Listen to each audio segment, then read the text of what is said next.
Notre chronique de santé sexuelle avec Sébastien Dorper, chef du service de santé sexuelle du centre hospitalier de Lunéville. Bonjour. Bonjour. Et pour cette chronique, à quelques jours de Noël, vous jouez au Père Noël avec une sélection de livres sur la thématique sexuelle. C'est vrai qu'on n'y pense pas forcément. Les livres, c'est un appui important pour vous dans votre profession.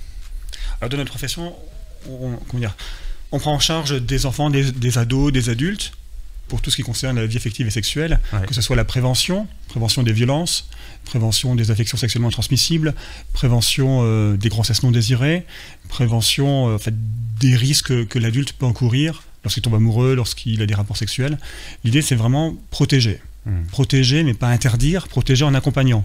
Et quand on accompagne les gens, quand on éduque, en fait, éduquer, c'est une rencontre avec quelqu'un, donner de l'information, mais c'est aussi transmettre des ouvrages où les gens vont pouvoir lire tranquillement chez eux, apprendre, et surtout se mettre dans un endroit de confort, pouvoir le relire et le relire, pour que ça soit quelque chose, de normal. Et puis finalement, ça touche tout le monde, que ce soit adulte ou enfant. On a des questions, on a des réponses qui sont adaptées par rapport aux ouvrages, quoi. Voilà, c'est ça. Ouais. Alors, on a des thématiques par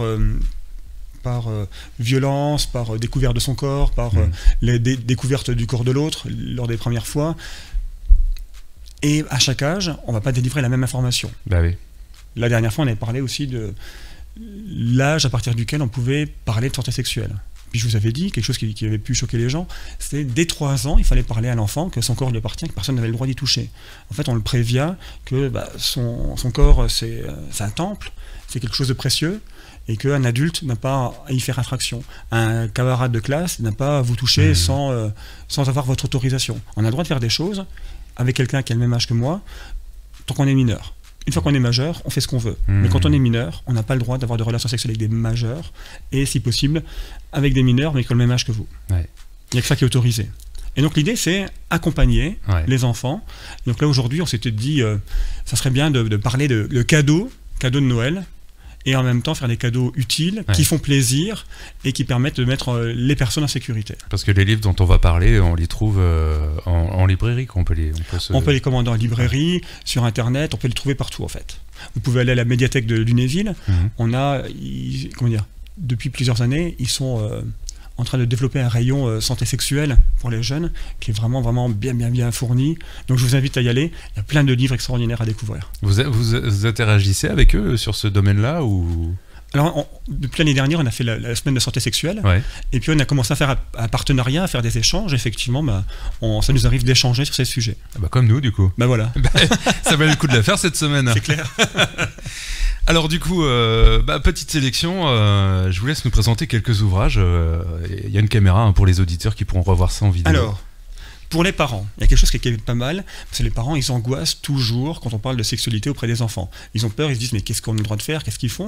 En fait, il faut savoir que les enfants, ils ont ce qu'on appelle une sexualité infantile. Alors le mot n'est pas joli, parce que c'est pas une sexualité d'adulte.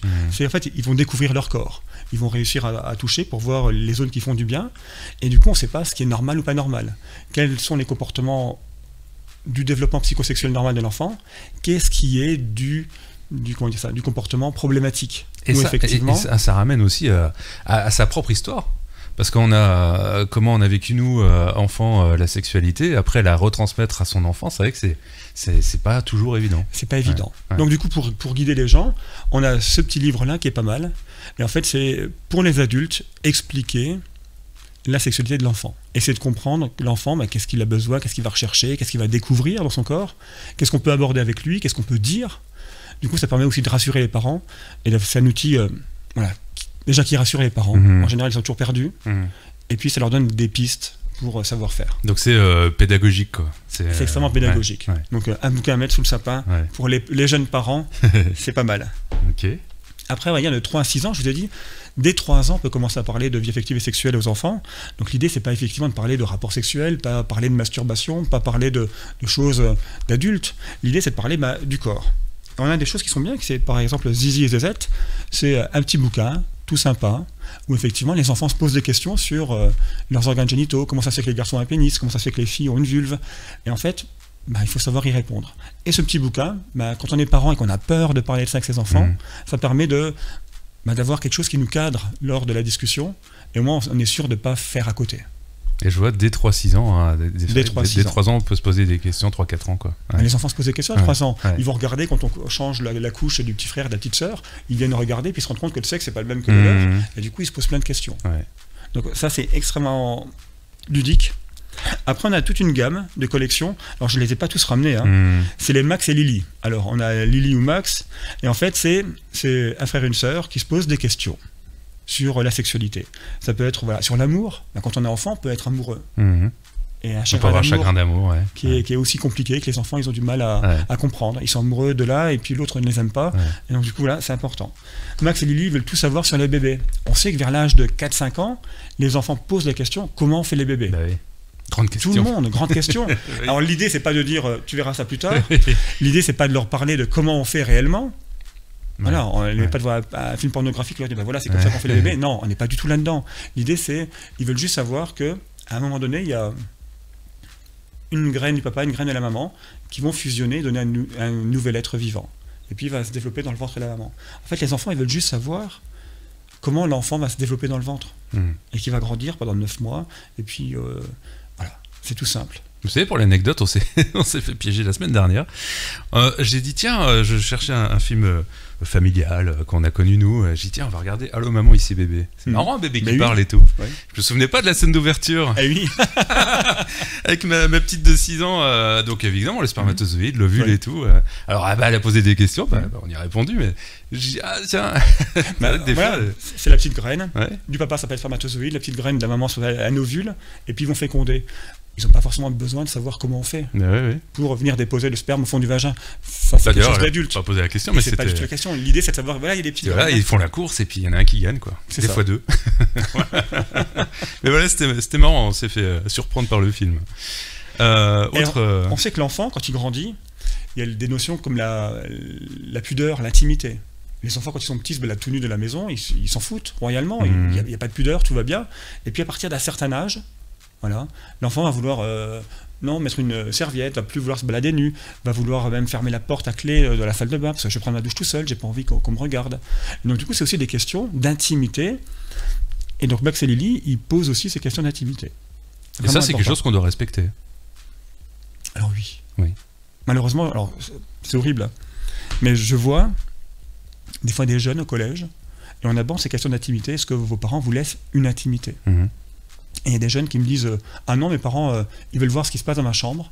Donc il y a des parents qui vont enlever la porte de la chambre pour que ils puissent regarder ce qui s'y passe. Non, à un moment donné, pour le développement de l'enfant, il faut une bulle. Il a besoin d'intimité, il a besoin de moments rien qu'à lui où les gens n'ont pas à rentrer en infraction. Donc oui, quand on est parent, oui, les enfants vivent chez vous, mais à un moment donné, vos enfants ont le droit aussi à une vie intime et sexuelle quand ils vont effectivement grandir, découvrir leur corps. Et cette intimité, il faut la préserver. Et cette intimité, elle commence dès l'âge de 6, 7, 8 ans. Il y a des enfants qui ont besoin d'avoir une intimité. Ils ne veulent pas prendre la douche devant tout le monde. Ils veulent aller aux toilettes tout seuls. Voilà, cette intimité, il faut la respecter. Voilà. Et ça, c'est extrêmement important. Après, on a les problèmes d'Internet. Oui. Problèmes d'Internet, extrêmement compliqués. Aujourd'hui, les enfants pensent que... ils ont grandi avec ça. Nous, notre génération n'avait pas ça. Oui, bien sûr. Donc tout ce qu'on faisait, il n'y avait pas de traces. Alors qu'aujourd'hui, vous mettez une photo de vous dénudée, dans 10 ans, elle y est toujours sur les réseaux sociaux. Elle y est toujours. Dans 20 ans, elle y sera encore. Dans 30 ans, elle y sera encore. Et quand vous serez peut-être parents ou grands-parents, vos arrière-petits-enfants, ils pourront regarder sur Internet et trouver peut-être des photos de vous dénudés que vous aviez fait en soirée à un moment donné. Donc vous voyez, c'est important. Et les problèmes d'Internet, il faut aussi les sensibiliser que nous, c'est compliqué de transmettre à nos enfants les risques d'Internet, parce que nous, il n'y avait pas de risque. Nous, on faisait la fête, on faisait n'importe quoi, et personne, il n'y avait aucune trace. C'était la parole de l'autre. Et c'est vrai, et du coup, c'est là les meilleurs amis, on disait toujours les meilleurs amis, ils savent plein de choses sur nous, et du coup, il n'y a rien qui sortait. Aujourd'hui, il y a des dossiers, aujourd'hui, il y a des photos qui restent. Aujourd'hui, avec Internet, c'est compliqué. Je pense que de façon générale, il faut éviter d'en poster, tout simplement, quoi. Alors, éviter d'en poster... Moi, je ne suis pas pour interdire tout. C'est interdire, on sait qu'on fait le contraire. Donc l'idée, c'est d'accompagner et de leur dire, voilà, il y a des risques. Donc si vous voulez poster des photos, je prends la photo et je regarde. Quels sont les risques pour plus tard? Est-ce que je la mets, est-ce que je la mets pas? C'est vraiment un travail. Oui, c'est ça. C'est le faire en connaissance de cause et en conscience. C'est ça. Au moins, on a compris. On a aussi tous les risques d'agression sexuelle. Aujourd'hui, on a des gens qui ouvrent des faux profils qui vous donnent des rendez-vous, et en fait vous vous faites agresser sexuellement par des gens beaucoup plus âgés, par des gens qui ne correspondent pas à la photo qu'on vous a envoyée. Donc il y a aussi des problèmes d'agression, il y a aussi des problèmes de rentrer dans la pornographie. On sait qu'on a beaucoup d'ados, aujourd'hui c'est facile, vous allez sur des sites comme OnlyFans, vous mettez une photo de vos seins, de vos fesses, on ne voit pas votre tête, et vous la vendez pour des milliers d'euros sur Internet. Et il y a des jeunes qui se font plein d'argent comme ça, donc c'est de l'argent facile, mais derrière c'est un pied dans la prostitution. Et puis les gens vont rentrer dans un engrenage sans s'en rendre compte, de finalement je vends des parties de mon corps, je vends, quand je serai plus grand, peut-être de la sexualité, et au final on a des personnes qui rentrent dans la prostitution sans s'en rendre compte. Ouais, par la petite porte quoi. Par la petite porte. Ouais. Donc du coup voilà, on a aussi des petits bouquins qui sont bien pour expliquer aux gosses, attention les dangers d'Internet. Et sur Internet, il y en a plein. Donc du coup, allez fouiller, allez regarder, allez à la médiathèque. Il y a plein de bouquins qui sont vraiment super importants et super bien pour apprendre tout petit à...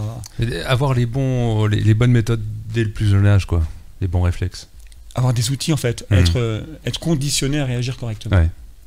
On a aussi une problématique des sentiments, des émotions.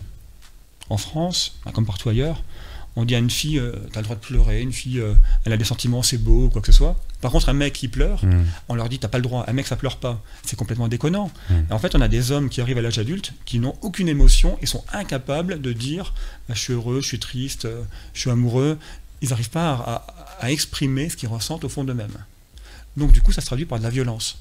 Comme je n'arrive pas à exprimer mes émotions, bah, du coup, je suis violent. Parce que je ne sais pas faire autre chose qu'être violent. Donc il faut aussi apprendre aux enfants à parler de ses sentiments. Et là, il y a un livre qui est pas mal. Quand ça va pas, parler des émotions avec les tout petits. Alors, quand je dis les tout petits, hein, ce qui est marrant, c'est que même moi, des fois, avec des jeunes qui sont complètement paumés, ben, je prends des livres de tout petits, ils redémarrent à zéro, parce qu'ils ont aussi besoin de comprendre les bases, parce qu'ils n'ont pas eu ces bases-là. Et donc les émotions, c'est hyper important. Arriver à parler de ses émotions. Expliquer aux enfants et aux parents, j'aime bien entre parenthèses, c'est toujours à double... C'est la double casquette. Parce ouais, qu'en fait, ça, ouais. Le problème, c'est que la plupart... Alors, je vais faire du bashing contre les hommes, mais les mecs, en général, ils ont du mal à parler de leurs émotions.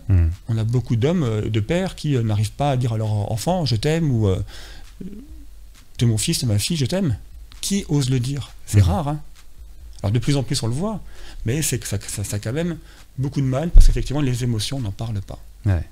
Mais ça, c'est un héritage d'une ancienne génération qui voulait que l'homme soit costaud et en tout temps. C'est la notion de virilité. Ouais. La virilité, c'est je suis musclé, j'ai de la barbe, je suis un mec, je pleure pas, j'ai pas d'émotion, je m'en fous de tout. Alors j'encaisse.